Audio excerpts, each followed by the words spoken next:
1:10 de la mañana aquí en Madrid, es tarde, pero bueno, si hay algo que aprendí con la innovación es el diseño centrado en el usuario. Y sé que para muchos de ustedes, mi usuario, en este caso los asistentes de la charla, es mejor este horario porque ya han terminado su jornada laboral. Así que bueno, aquí estamos haciendo el esfuerzo para poder compartir este espacio que, como muy bien decía Patricio, tendrá mucho que ver con la innovación y tendrá mucho que ver con la transformación cultural, dos de los grandes temas a los que me dedico y que obviamente hoy hablaremos mucho más.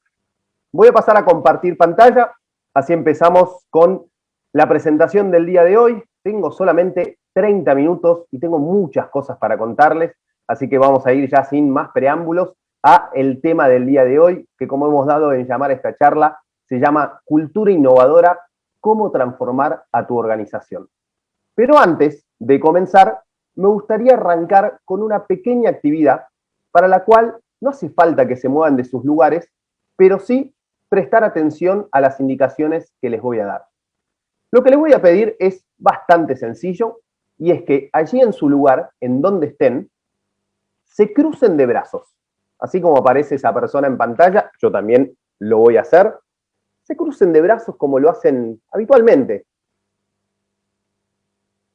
Y traten de quedarse allí con los brazos cruzados unos segundos.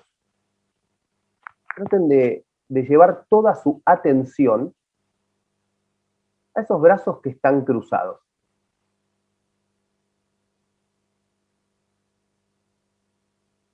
Y lo que les voy a pedir es que identifiquen cómo se sienten, si se sienten cómodos, se sienten incómodos,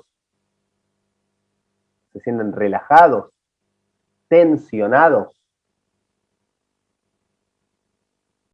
Y les voy a pedir que identifiquen qué brazo está por encima del otro. Fíjense que ustedes, si están con los brazos cruzados, probablemente haya un brazo que está por encima del otro. Les pido que traten de identificar qué brazo está por encima del otro. Puede ser que el brazo derecho esté por encima del izquierdo, puede ser que el izquierdo esté por encima del derecho. Y ahora lo que les voy a pedir es que se vuelvan a cruzar de brazos, pero al revés.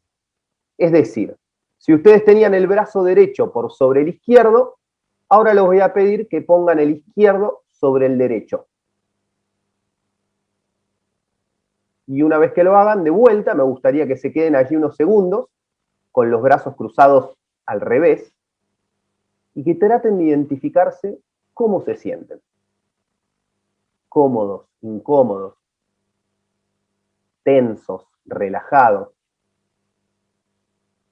Y como este webinar no va a ser un monólogo, va a ser interactivo, ya pueden dejar sus brazos en paz, y los voy a invitar a que por chat, libremente, cada uno vaya dejando sus comentarios sobre la actividad.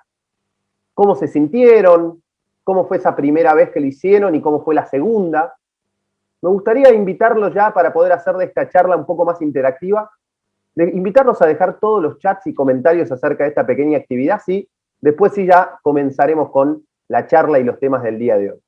Ahí te voy a pedir seguramente, Patricio, y a todo el equipo de CEDIM, que me cuenten un poco a ver si los participantes están escribiendo y en todo caso si me pueden trasladar algunos de esos comentarios que hayan dejado. Vamos a darle ahí un poquito de tiempo, pero vos, Patricio, me comentas cuando ya tienes algún comentario y me lo compartes, por favor. Claro que sí, Juan. Aida Sala Sánchez comenta que tenía su brazo izquierdo sobre el derecho y la segunda vez fue muy incómodo. Bien. Sí. ¿Qué más, Patricio? ¿Algo más? Sí, tenemos a Rodrigo Pérez. Comenta: con el izquierdo por arriba, me va mejor, soy zurdo. Bien, perfecto. ¿Algún comentario más? Guillermo Reyes nos dice que se sintió más cómodo con su brazo derecho arriba. Max Verástegui nos comenta cómodo y luego incómodo. Igual Martín Augusto dice que en un inicio se sintió algo tenso y en el segundo caso fue incómodo, es decir, diferente. y que se le hizo difícil de ejecutar el cambio, el movimiento. Excelente, excelente. Bueno, gracias ahí Patricio, gracias Raquel por hacer de interlocutor de lo que han puesto ahí los participantes. Gracias a ustedes obviamente también por participar y sumarse a esta iniciativa. Y esta actividad a mí me gusta arrancar porque la verdad es que nos deja varias enseñanzas. Y varias enseñanzas obviamente respecto al tema de hoy, ¿no? Que es la innovación y el cambio. Y fíjense cómo algo tan sencillo que hacemos todos los días de nuestra vida, como cruzarnos de brazo, cuando les pedí hacer un pequeño cambio, fíjense cómo en general a todos les costó.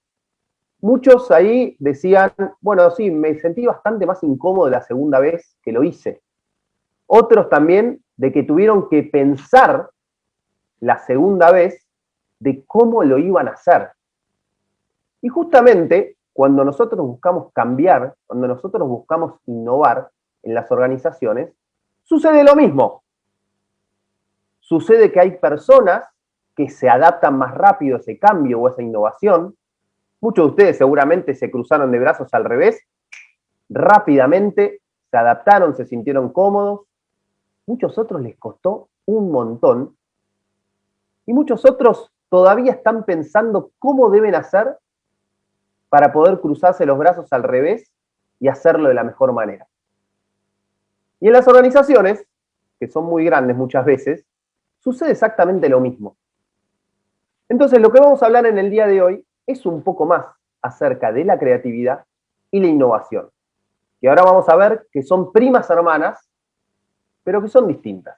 Entonces, para meternos ya de lleno en lo que es la charla del día de hoy, les traigo una pequeña encuesta que cada 5 años hace IBM, y en donde le pregunta a más de 2.000 líderes de distintas industrias, de distintos países, cuáles son aquellas habilidades que ellos creen que son necesarias para liderar los mercados del futuro.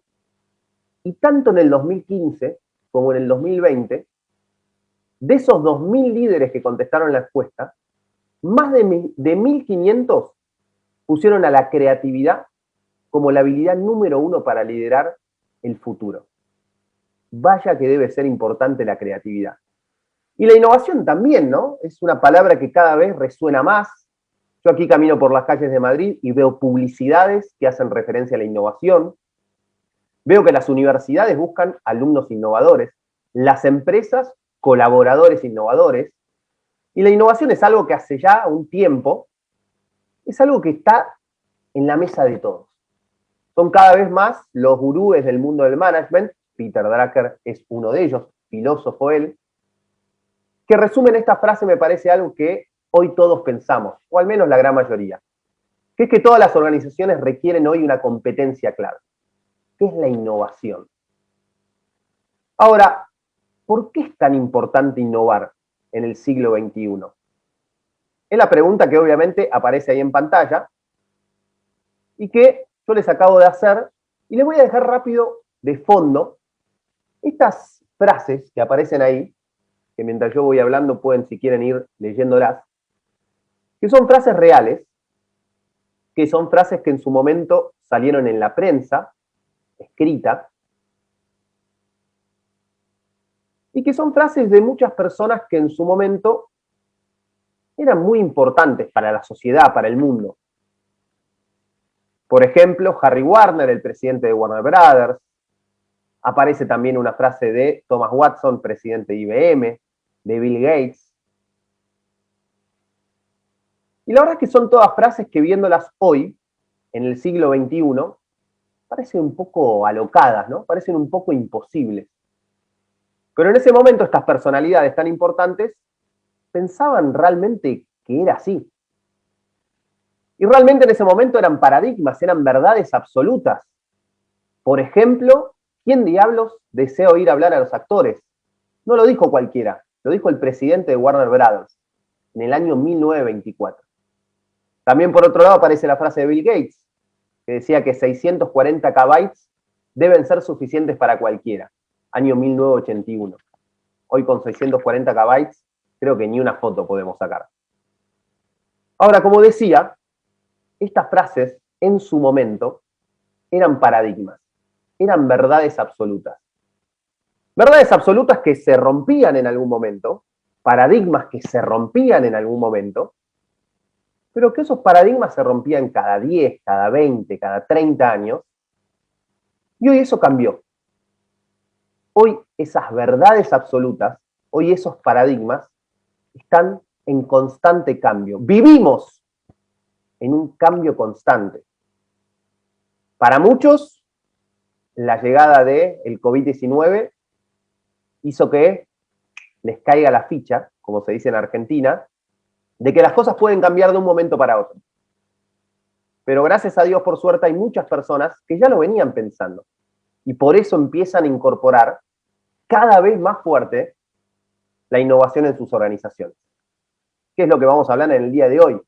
¿Cómo podemos lograr crear una cultura de la innovación en nuestras empresas? Pequeñas, medianas y grandes. Hablaremos un poco de las tres. Pero antes de eso, hablamos mucho de innovación, hablamos mucho de creatividad, pero todavía no definimos qué es la innovación, qué entendemos por innovar. Entonces, obviamente que si ustedes ponen en Google innovación 2 puntos, seguramente le aparecerán un montón de definiciones acerca de lo que es la innovación. Yo acá les traje y les quiero compartir la que a mí me gusta. No es ni la mejor, simplemente la que a mí me gusta porque tiene 3 ingredientes que para mí en la innovación no pueden nunca faltar. Y esa definición es la que aparece en pantalla. Realizar algo diferente, componente número 1, que tenga impacto eso diferente y agregue valor. Que tenga impacto y agregue valor a alguien, a un determinado segmento de usuario, a un determinado segmento de la sociedad, etcétera, etcétera.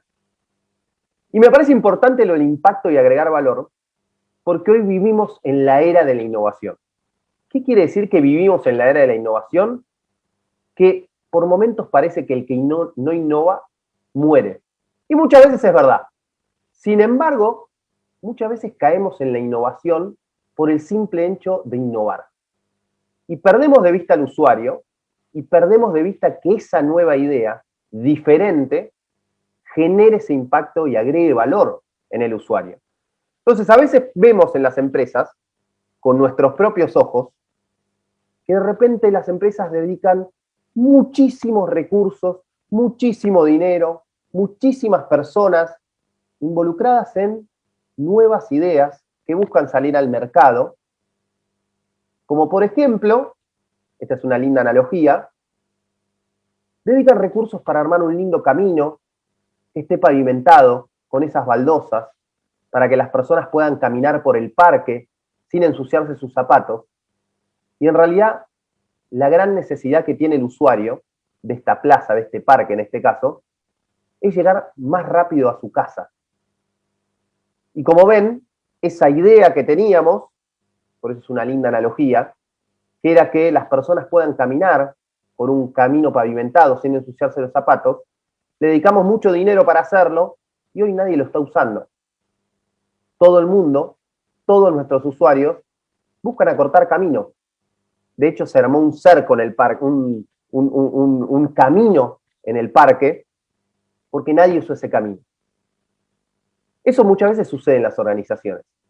Entonces, cuando nos metemos en el terreno de la innovación, no todas las innovaciones son iguales. Y nosotros, cuando empezamos a trabajar en transformaciones culturales, es una de las primeras cosas que nos gusta dejar en claro. Cuando las empresas nos contratan, a nuestra consultora nos piden las nuevas ideas que vengan a revolucionar el mercado. Y la primera respuesta que nosotros tenemos es, no podemos asegurar resultados cuando comenzamos a trabajar con una nueva empresa. ¿Por qué? Porque justamente la innovación, si es realmente innovación, es algo nuevo, es algo que nunca sucedió. Entonces no podemos asegurar resultados sobre algo que nunca sucedió. Y estos tipos de innovación, que acá les traigo y les comparto, son 3. Estas 3 son una innovación incremental, que es básicamente hacer mejor lo que ya venimos haciendo en nuestra organización. Muchas veces no tienen tanta prensa estas ideas incrementales, sin embargo, para nosotros, cuando empezamos con una transformación cultural son súper importantes, porque es la manera más fácil y más rápida de empezar a mostrar resultados a la organización de que este cambio cultural hacia una cultura innovadora sirve y empieza a dar resultados. Entonces, a modo de ejemplo, empresa de seguros. Tenemos esta empresa de seguros que para poder contratar una póliza, el cliente tiene que completar 20 hojas, 20 páginas. Y esas 20 páginas las tiene que firmar todas. Realizamos un proceso de innovación, tenemos personas dentro de la organización que buscan hacerle la vida más fácil a nuestro cliente y logran reducir esa póliza de 20 hojas a solamente 5. Nuestro cliente, que antes le tenía que dedicar 15 minutos a leer tediosas hojas sobre esta póliza, ahora solamente tiene que leer 5, que le lleva no más de 3 minutos. ¿Es algo distinto a lo que veníamos haciendo? Sí, es algo nuevo. ¿Es algo que va a revolucionar la industria del seguro? Claramente no. Sin embargo, haciendo algo diferente, pudimos agregarle valor a ese cliente. Aplausos, señores. Ya tenemos la primera innovación en nuestra organización. Por más pequeña que sea, el famoso quick win, ganancia rápida. Ahora, obviamente, después vamos por más. Y acá empiezan a aparecer las que nosotros llamamos innovaciones tecnológicas. Innovaciones nuevas para la compañía. Esas innovaciones, esas ideas, esas cosas nuevas que antes no hacíamos y ahora hacemos. Por ejemplo, ahora el cliente tiene firma digital. Ya no tiene que acercarse a una sucursal para poder firmar la póliza y asegurar su coche. Ahora lo puede hacer desde su casa. ¡Wow! Está espectacular. ¿Va a revolucionar la industria del seguro? No, claramente no. Sin embargo, es algo completamente nuevo para la compañía, que es diferente y que está generando impacto y agregándole valor a nuestro cliente. Gran aplauso, felicitaciones. Segunda gran innovación. Y después pasamos al terreno de las ideas radicales. Esas ideas que vienen a revolucionar el mundo, revolucionar la industria, siguiendo el ejemplo del seguro. Obviamente esas ideas, en general al menos, primero, aparecen con mucha menos frecuencia. Son esas ideas que aparecen a veces en los medios, que las leemos, ¿no?, en los periódicos, por la tele. Pero claro, si nosotros somos una empresa que nunca innovó o que le cuesta innovar, qué difícil va a ser llegar allí. Qué difícil va a ser llegar a esta idea completamente radical que venga a revolucionar nuestro modelo de negocio, que venga a revolucionar la industria. Y para eso hay un camino. Y ese camino es empezar a pensar distinto todos los días. Empezar a cultivar la innovación en nuestra organización. Y a mí me gusta mucho la analogía también de, seguramente del otro lado habrá varios corredores, varios runners, de que esto es como una maratón. Yo no puedo como organización pretender correr 42 kilómetros de una sola vez cuando todavía no corrí 5 o cuando todavía no corrí 10. Entonces, cuando nosotros comenzamos con una transformación cultural hacia una cultura innovadora, lo primero que tenemos que hacer es empezar a correr, empezar a ejercitar, empezar con esos 5 kilómetros. Una vez que ya la organización está preparada para esos 5 kilómetros, vamos por más, vamos por 10, vamos por 15. Y hasta que en un momento llegaremos a esos 42 kilómetros. Hay un camino largo, y es el que obviamente vamos a contar, o yo les voy a al menos contar la receta que venimos utilizando y que más o menos viene funcionando bien con empresas pequeñas, medianas y grandes para poder lograr esa cultura innovadora tan ansiada en todas las organizaciones. Pero antes de eso, sí me parece importante hacer una pequeña diferencia entre la creatividad y la innovación. Al principio de la presentación yo les decía, creatividad e innovación, primas hermanas, pero no son lo mismo. ¿Qué es la creatividad? Son las ideas. ¿Qué es la innovación? Esas ideas plasmadas en servicios, productos, procesos. Y cuando empezamos a trabajar con las organizaciones, empezamos a ver que hay buenas ideas. Empezamos a ver que los colaboradores, que los empleados de esas empresas tienen buenas ideas. Ideas no faltan. Sin embargo, falla en el momento de que esas ideas se plasmen en realidad. Se plasmen en un nuevo producto, se plasmen en un nuevo servicio, en un cambio en un proceso. Entonces la idea ahora es recorrer un breve camino de algunas pequeñas cosas que suceden en las organizaciones y nos impiden que esas ideas se transformen en realidad. Entonces la gran pregunta, que es una respuesta compleja y trataremos de empezar a desandarla, al menos en el webinar de hoy, es ¿por qué? Si tenemos tan claro que la innovación es importante, que el cambio es clave, que tenemos que adaptarnos a las nuevas necesidades de nuestros clientes, si está tan pero tan claro, ¿por qué nos cuesta tanto el cambio? ¿Por qué nos cuesta tanto la innovación? Y ahí empiezan a aparecer varias cosas interesantes. Y sin duda una de ellas es la cultura. La cultura de la organización, como bien dice ahí en pantalla, esta frase también es de Peter Drucker, se come cruda durante el desayuno a la estrategia. Puedo tener la mejor estrategia de cómo quiero alcanzar esa cultura innovadora. Ahora, si no le doy importancia a la cultura en sí, voy a estar complicado. La cultura son esos patrones habituales de pensamiento, esos patrones habituales de comportamiento, que nos guían como un grupo, de vuelta, pequeño, mediano, grande, y que son las cosas que venimos haciendo hace años de una determinada manera, de manera automática, casi no lo pensamos, inconsciente y generalmente poco creativo. Fíjese también nosotros cuando hicimos la actividad de los brazos cruzados, creo que muchos de ustedes no lo tuvieron ni que pensar cómo lo iban a hacer. Fue algo completamente automático e inconsciente.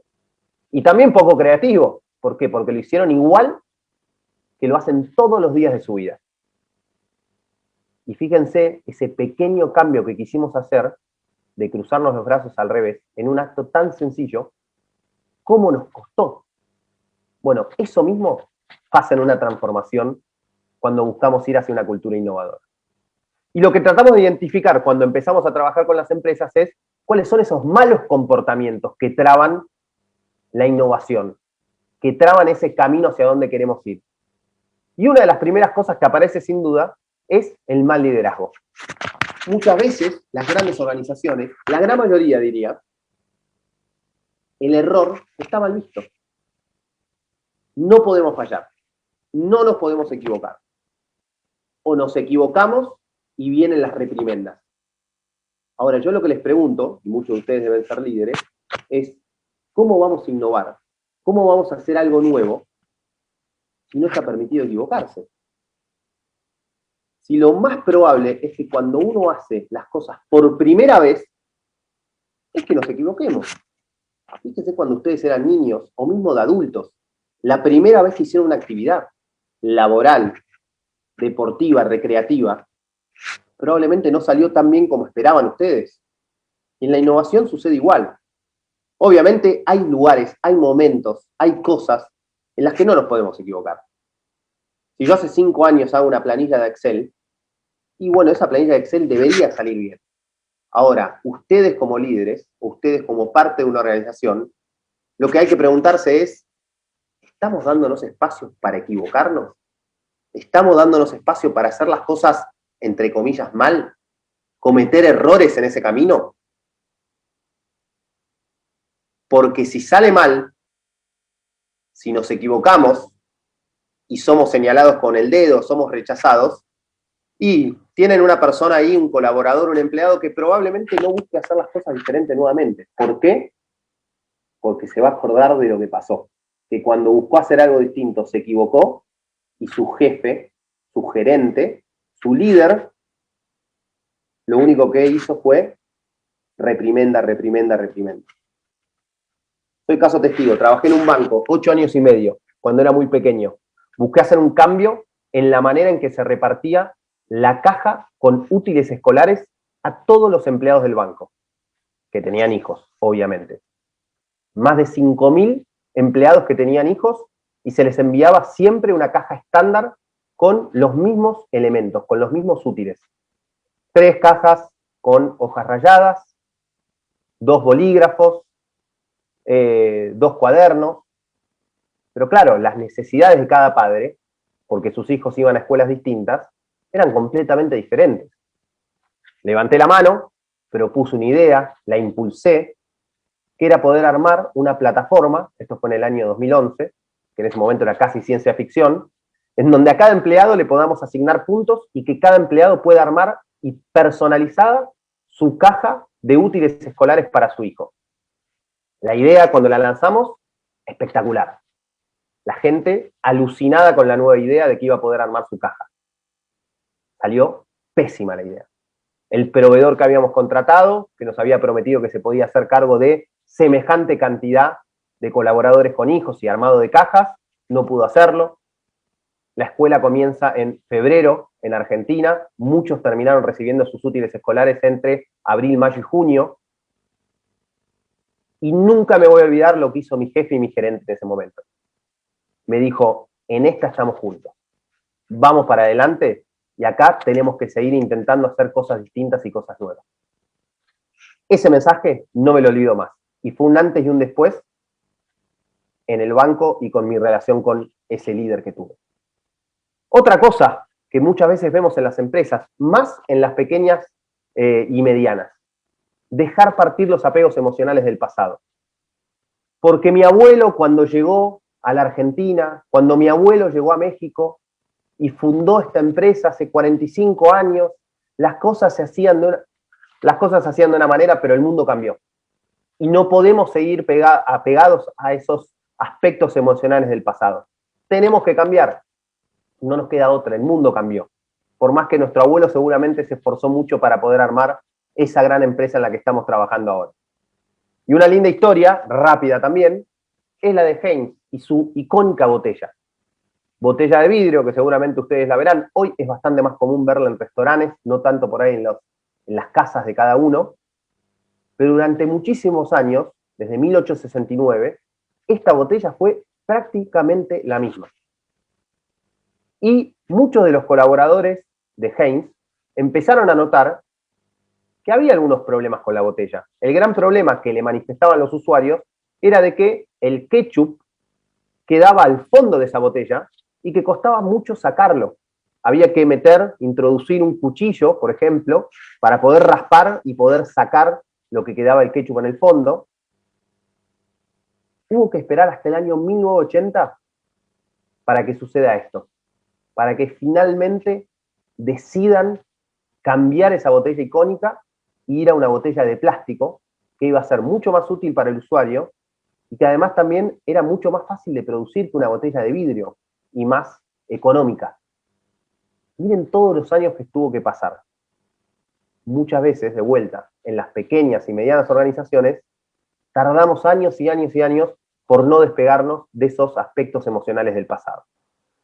Y otra de las cosas que también cuesta, al menos por lo menos en Argentina, mucho, es que el momento ideal para cambiar no es cuando estamos mal, es cuando estamos bien. En Argentina somos especialistas para esperar a estar mal para buscar hacer las cosas diferentes. Yo me pregunto, y le pregunto a ustedes, ¿no es mucho mejor cambiar, innovar cuando estamos bien? ¿No es mucho mejor? Otra de las cosas que encontramos y que muchas veces no nos permiten innovar, cuando estamos mal, y es jugado, ¿no? Buscar innovar. Nos sale mal y no sabemos en qué termina nuestra organización. Y por último, el gran protagonista, o los grandes protagonistas de nuestra charla de hoy, las personas. Todas las personas.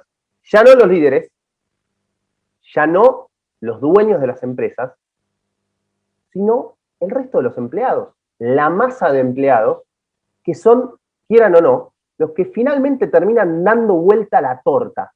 Son los que finalmente terminan transformando la organización. Pero claro, no todos están dispuestos a hacerlo, porque involucrarse en una transformación involucrarse en la innovación, en hacer las cosas diferentes, lleva esfuerzo. Y muchas veces cuando empezamos a trabajar con nuevas empresas, nos damos cuenta que hay muchos que dicen querer cambiar,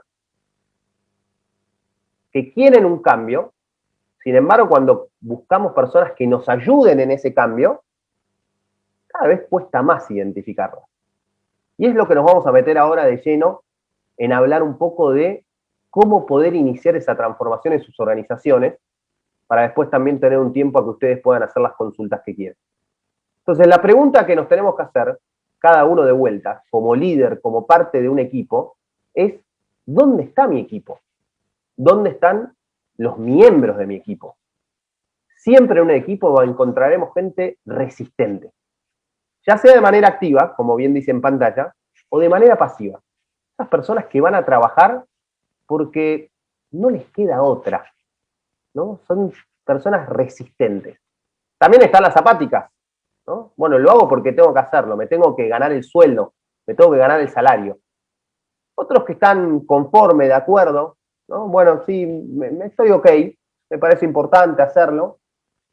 Ahora, a veces, y en general en la mayoría de los equipos tenemos esa gente comprometida y apasionada, porque le gusta, y generalmente porque lo ven como un crecimiento personal, a esto de innovar, de cambiar, de involucrarse en esta transformación.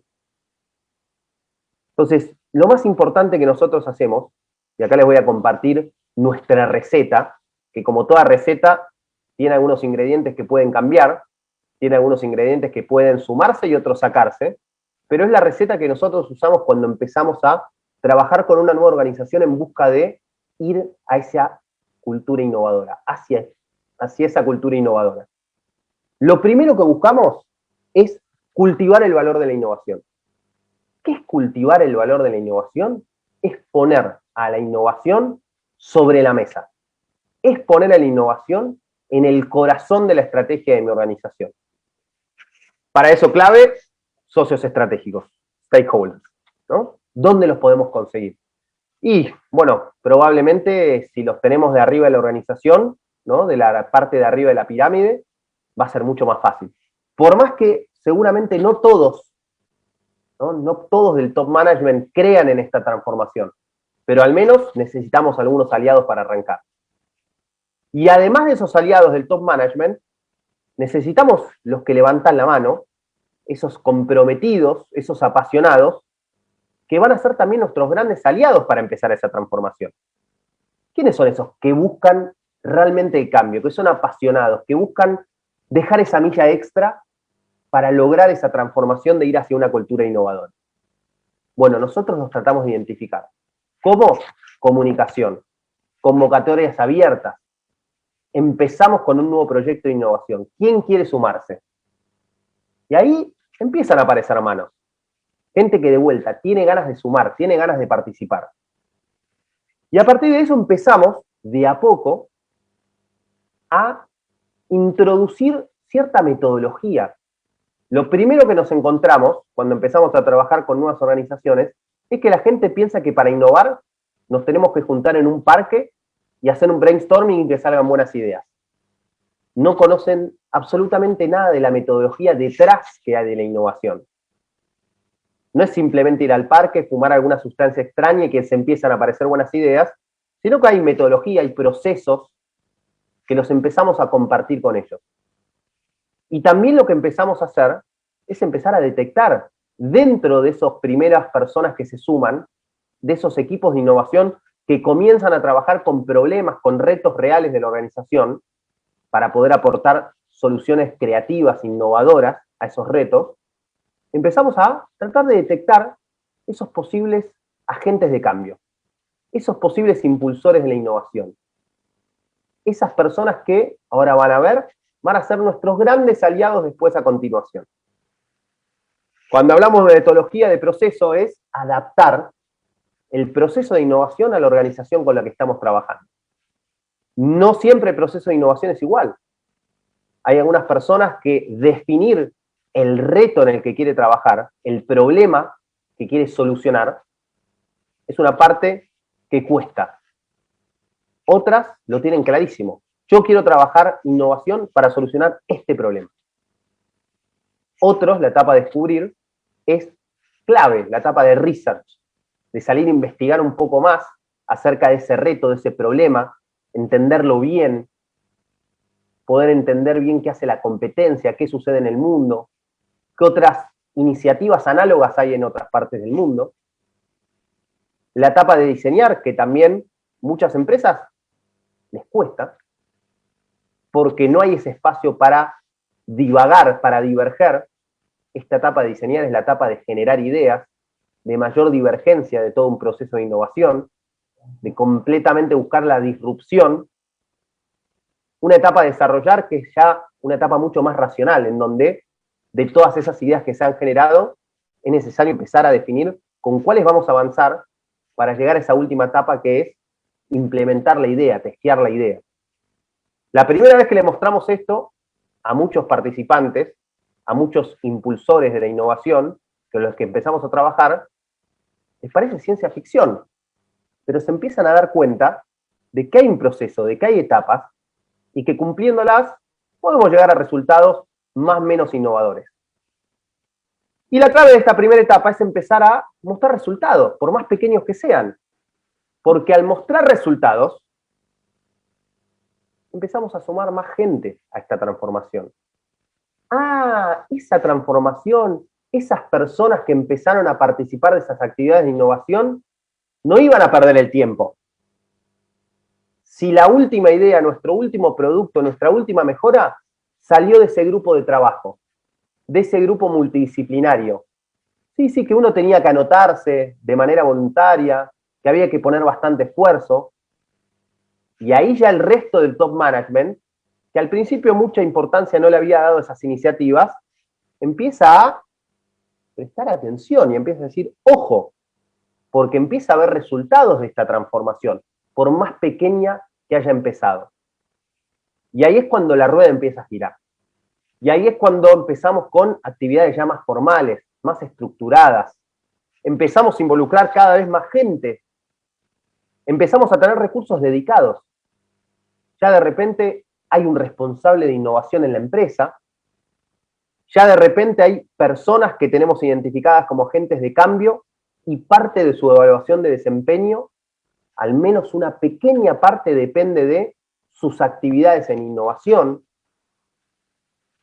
Y después vamos avanzando un poco más. Este nivel 3 que nosotros llamamos en control es donde ya, bueno, empezamos a consolidar los aprendizajes. Ya no somos tan nuevos en esta transformación. Ya hemos aprendido ciertas herramientas, ya hay muchas personas dentro de la empresa que las empiezan a usar, ya tenemos un proceso de innovación claro que es usado a lo largo de toda la organización, y lo más importante, ya tenemos un portfolio de ideas muy robusto, en donde, como dice ahí, tenemos un amplio rango de proyectos, algunas para mejorar procesos, algunas para cambiar algún producto, otras para ofrecer un nuevo servicio. Y llega un momento, esta transformación o este camino muchas veces tarda de 3 a 5 años, mucho tiempo, en donde ya esas prácticas y políticas innovadoras, que al principio parecían ciencia ficción, ya están, como dice ahí, embebidas en la organización. Uno va a una sala, ¿no? Supongamos que estamos en un contexto pre-COVID, y de repente ve que están usando un proceso de innovación, o haciendo una jornada de ideación con técnicas de generación disruptiva. Ya la innovación es un tema prioritario para toda la organización. Empieza a haber métricas. Ya no es simplemente innovar por innovar, sino empezamos a tener métricas como, por ejemplo, cuántas ideas salieron al mercado, cuánto tiempo tardaron en salir al mercado. Empezamos a tener objetivos hasta incluso en la encuesta de clima acerca de la innovación. Y esas personas que teníamos identificadas como agentes de cambio, las empezamos a formar para que ellos sean los líderes de la innovación en el futuro. Para no necesitar nadie externo. Ya no necesitamos ninguna consultora. Tenemos nuestros propios especialistas in company que ya fueron formados, capacitados para liderar futuros procesos creativos y el futuro de la innovación dentro de mi empresa. Y por último, la mejora continua. Ya llegamos a un nivel tal en el cual lo que buscamos es seguir ajustando esas clavijas, seguir mejorando, empezar a medir el retorno de la inversión de todo este programa, de toda esta transformación. Ya como bien dice ahí, la innovación no necesariamente nace de arriba para abajo, sino nace de abajo para arriba. Son los propios empleados que empiezan a proponer nuevas ideas, que buscan empujar el cambio, la innovación. Ya tenemos ese talento innovador propio de la organización. Este camino, como les digo, es complejo. ¿Por qué es complejo? Primero porque tarda mucho tiempo. Primero porque muchas organizaciones terminan cayendo en el medio del camino. Después, si quieren, hablamos un poco acerca de eso. Y segundo y tercero, porque siempre va a haber personas que van a resistir. Ese 16% que ustedes ven a la derecha que dice laggards, son esas personas que todo el tiempo van a resistir esa transformación. Y lo que yo les propongo es dejarlos resistir. Gastemos mucha más energía en esas personas que son los innovadores, en esas personas que son nuestros, como nos gusta llamarlos, los early adopters. Esas personas que son los primeros en levantar la mano. Después se van a ir sumando, algunos más temprano y otros un poco más tarde. Y algunos nunca se van a sumar. Y no está mal. Siempre necesitamos gente en las organizaciones que les gusta hacer las cosas igual que siempre. Siempre necesitamos gente que al fin y al cabo hagan las tareas más operativas, pero el resto de la organización los vamos a sumar. Más tarde que temprano, más temprano que tarde, estarán en esta transformación en conjunto con nosotros. Y para ir cerrando, porque me gusta el espacio para preguntas y comentarios, cierro con esta frase, que es de este filósofo, que no voy a pronunciar el apellido por obvias razones, que dice: la separación de los cerebros debe terminar. El soñador y el realizador deben ser el mismo. Y algo que vemos todo el tiempo en los equipos con los que trabajamos, multidisciplinarios, para resolver retos, para resolver problemas de las organizaciones, es que justamente, lamentablemente por el tipo de educación que hemos tenido en la escuela, en la universidad, nos han hecho pensar de una manera tan analítica, tan racional, que tenemos por un lado los creativos y por otro lado tenemos los realizadores, los analíticos, los racionales. Y cuando los combinamos, suceden cosas maravillosas. Suceden cosas realmente impensadas para una organización en donde muchas veces trabajamos en silos de manera separada, y a través de estos equipos multidisciplinarios, donde forman parte gente de distintos sectores, de distintas áreas, tenemos todos los perfiles para sacar lo mejor de cada una de esas propuestas, de cada una de esas ideas. Entonces, los invito a comenzar su transformación, cada uno con su receta, cada uno de la manera que pueda, algunos con más recursos, otros con menos, pero los invito a por lo menos dar el primer paso. Muchas gracias, mi nombre es Juan Fornaguera y fue un placer estar junto con ustedes